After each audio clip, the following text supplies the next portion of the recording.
Orang-orang yang mereka tidak bisa konsisten menjaga nikmat-nikmatnya itu.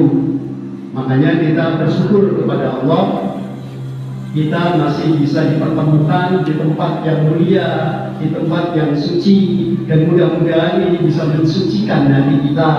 Dan yang paling penting adalah kita semuanya digolongkan oleh Allah sebagai golongan orang-orang yang disucikan hati kita oleh Allah. Amin ya rabbal alamin.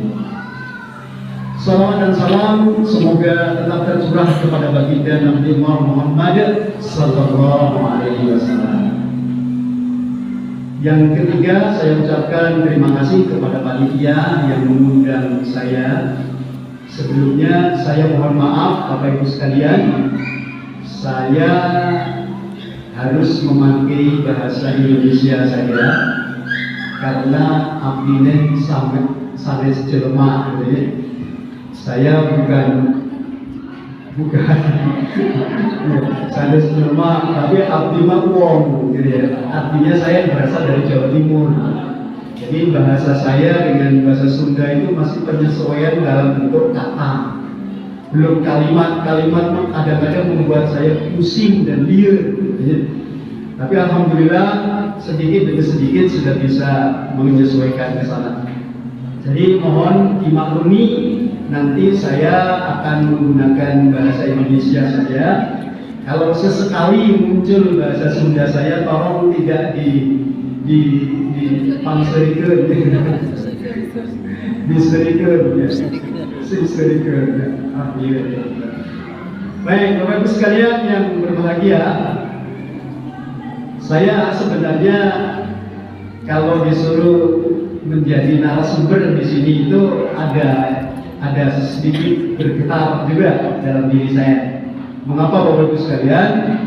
Karena di sini konon kabarnya Al-Ghifari itu gudangnya ilmu, gudangnya orang-orang hebat, gudangnya orang-orang top. Gitu.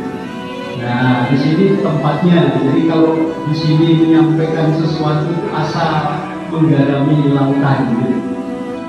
Tapi mudah-mudahan kita share saja, kita sharing aja. Mudah-mudahan nanti apa yang ingin saya sampaikan ada manfaat, ada yang bisa diaplikasikan dalam kehidupan kita sehari-hari. Baik, Bapak Ibu sekalian, pada kesempatan ini saya ingin menyampaikan salah satu ayat yang ada di dalam surat An-Naml. Ayatnya ayat 19 khususnya. Di sana ada sebuah doa. Doa ini diajarkan oleh Nabiullah Sulaiman. Nabi Sulaiman itu memberikan pengajaran kepada kita melalui kisah yang terjadi. Kisah itu diawali dari ayat 18. Bunyi doanya itu sudah sangat bersahabat bagi Bapak Ibu sekalian mungkin. Rabbi auzi'ni an ashkura nikmataka allati an'amta alayya wa ala walidayya wa an a'mala sholihan tardahu wa adkhilni bi rahmatika fi ibadikas sholihin. Itu ayat itu, doa itu sudah sangat bersahabat. Dan ini ditafsir oleh hadis yang hampir mirip dengan doa ini. Kisahnya adalah Mu'adz bin Jabal. Dia itu mendapatkan pembelajaran langsung dari Rasulullah, bahwa Mu'adz itu mendapatkan doa spesial dari Rasulullah yang bunyinya Allahumma a'inni ala dzikrika wa syukrika wa husni ibadati. Doa itu sangat dianjurkan oleh Rasulullah kepada Mu'adz untuk diamalkan dalam penghujung sholat sebelum salam. Sebelum salam itu sempatkan berdoa itu. Intinya ayat ini dan hadis ini luar biasa isinya. Baik, Bapak Ibu sekalian, mari kita kaji satu demi satu inti sari hadis ini. Rabbi auzi'ni an askura nikmataka allati an'amta alayya. Tuhan, ini tadi Nabi Sulaiman, kisahnya ketika beliau mau melewati jalan, di ayat 18-nya dijelaskan di situ, beliau bertemu dengan rombongan semut. Rombongan semut itu kemudian oleh pemimpinnya diberikan komando, dikomandoi supaya para semut-semut semuanya, semut-semut itu tidak melangsungkan perjalanannya, tapi membalikkan balik arah kembali, tidak meneruskan perjalanannya. Karena apa kata pemimpinnya? Silahkan masuk ke dalam lubang-lubang yang sudah kita miliki. Karena apa? Karena sebentar lagi pasukannya Sulaiman akan melewati tempat ini. Khawatirnya, pemimpinnya sangat khawatir banget. Ini pemimpin yang baik itu adalah pemimpin yang sangat mengkhawatirkan kehidupan anak buahnya. Beliau luar biasa. Nah, ini artinya beliau sangat punya kepedulian, punya pemikiran yang seperti itu. Akhirnya beliau menyuruh anak buahnya masuk ke lubang supaya tidak keinjek oleh pasukan tadi.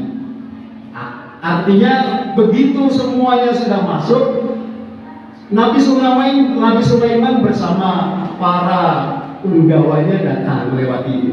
Sulaiman yang diberi oleh Allah keistimewaan bisa mendengar bahasa, bisa mengerti, bisa mendengar, dan bisa memahami bahasa selain bahasa manusia. Itu Sulaiman hebatnya di situ seperti itu. Sama seperti ibu-ibu yang atau bapak-bapak di Al-Ghifari itu punya indera keenam kan di sini. Rata-rata pada punya indera keenam, indera ketujuh gitu ya. Pada mengerti bahasa yang lain. Nah, terjadilah pada saat itu Nabi Sulaiman mendengar anjuran dari pemimpin semut itu. Maka di saat itulah Sulaiman menunjukkan bahasa fisiknya. Apa itu? Beliau tersenyum, kemudian sedikit tertawa. Sedikit tertawa diawali dengan tersenyum. Nah, setelah itu Nabi Sulaiman membaca doa ini. Yang ini dapat para ahli tafsir menyatakan bahwa ketika seseorang itu merasa bahagia, ketika seseorang itu merasa senang dan merasa dia itu mendapatkan karunia-karunia kenikmatan, hendaknya memperbanyak doa ini. Nah, intinya doa ini apa? Yang pertama, Bapak Ibu sekalian, Rabbi auzi'ni an askura nikmataka allati an'amta alayya. Tuhan, karuniakanlah kepada kami ilham untuk tetap mensyukuri semua nikmat-nikmat-Mu. Artinya hadirin sekalian, bahwa Nabi Sulaiman itu mengajak kita semuanya menjadi asyakirin sejati, menjadi orang-orang yang ahli syukur sejati. Mengapa hadirin sekalian? Karena orang yang bersyukur itu digolongkan oleh Allah, pasti dia akan memiliki kelebihan-kelebihan yang dilebihkan oleh Allah. Diberikan kemuliaan-kemuliaan oleh Allah Subhanahu wa Ta'ala. Pertama, Allah menyatakan dalam surat Ibrahim ayat 7 yang sudah sangat familiar dengan bapak-bapak kita semuanya, ibu-ibu juga. La'in syakartum la'azidannakum. Jika kamu semuanya mensyukuri atas nikmatku, pasti aku akan tambahi nikmat ini. Wa in kafartum inna adzabi lasyadid. Akan tetapi jika engkau kufur atas nikmatku, maka ketahuilah azabku itu sangat pedih. Maknanya, kalau orang itu tidak pandai bersyukur, tidak bisa menjadi ahli syukur sejati, maka yang terjadi hadirin sekalian, dia akan dicampakkan oleh Allah, dihinakan oleh Allah, dan bahkan dia itu akan menjadi orang-orang yang termarginalkan dalam hidup di dunianya, apalagi nanti di akhirat. Makanya orang-orang yang tidak pandai bersyukur, artinya dia itu selalu kufur, maka Allah siapkan yang namanya adab yang sangat pedih. Adab itu banyak macamnya. Bisa jadi sekarang kita rasakan segala apa yang kita inginkan, segala apa yang kita selalu cita-citakan, ternyata selalu kandas di tengah jalan. Tidak pernah ada sukses satupun. Mungkin bisa jadi ini adalah teguran dari Allah Subhanahu wa Ta'ala yang menunjukkan bahwa kita ini kurang pandai bersyukur atas nikmatnya. Menurut surat ini, pernah kita hitung, nggak pernah kita rasain, bapak-bapak, ibu-ibu dan hadirin sekalian. Ternyata hadirin sekalian, itu nikmat satu saja yang namanya nikmat kita bisa disiapkan namanya oksigen. Belum lagi nikmat mata. Nikmat mata nih, Bapak Ibu sekalian. Saya punya donor. Ada orang yang ingin mendapatkan donor mata. Barangkali bapak-bapak, ibu ada yang mau mendonorkan matanya. Satu mata dihargai 60 juta. Barangkali ada yang mau, silahkan daftar. Satu mata dihargai 60 juta sampai 75 juta. Kalau ada ahli yang siap mendonorkan matanya, maka nanti daftar aja ke saya. Ya, ternyata Bapak Ibu sekalian, ini satu mata itu harganya kayak gitu luar biasanya. 60 juta Bapak Ibu sekalian, dihargai 60 juta. Kalau kita punya dua mata, berarti kurang lebih sekitar 120 juta. Maka Bapak Ibu sekalian, ini nikmat yang luar biasa yang sering kita lupakan. Kita tidak pernah mengingat bahwa nikmat-nikmat inilah yang ternyata oleh Allah diberikan kepada kita. Dan nanti nikmat-nikmat yang kita punya ini Bapak Ibu sekalian, nanti di akhirat akan dipersoalkan, ditanyakan oleh Allah. Dia selektif dalam hidup terhadap apapun yang kita akan pakai, terhadap apapun yang akan kita konsumsi, terhadap apapun yang akan kita jadikan sebagai kepemilikan kita. Berhati-hatilah. Sekarang banyak orang yang tidak pernah mikirin itu. Ustaz, sekarang ini nyari yang haram aja sudah susah, apalagi yang haram. Banyak orang yang bertakwa begitu. Enggak, banyak orang yang bertakwa enggak gitu. Orang yang bertakwa itu adalah selektif. Kalau saya dapat ini ditunjukkan oleh Imam Syafi'i, Bapak Ibu sekalian.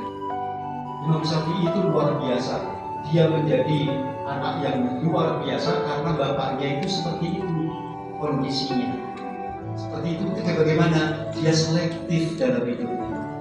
Suatu ketika dia itu ketemu dengan makanan di sini, saking laparnya perutnya itu, ketemu dengan makanan.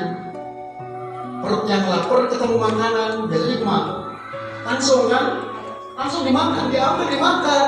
Maka apa yang terjadi ketika ketika dia itu ingat kata-kata gurunya, jangan pernah kamu makan apapun yang tidak pernah jelas keberadaannya. Oh, itu dilakukan Pak oleh bapaknya Imam Syafi'i. Dilakukan apa yang terjadi, dicari itu, disusuri itu. Siapa sih yang punya pohon itu? Yang punya pohon makanan yang sempat dimakan. Tujuannya untuk apa? Mencari ridho, supaya yang punyanya itu ridho, gak jadi beban bagi saya.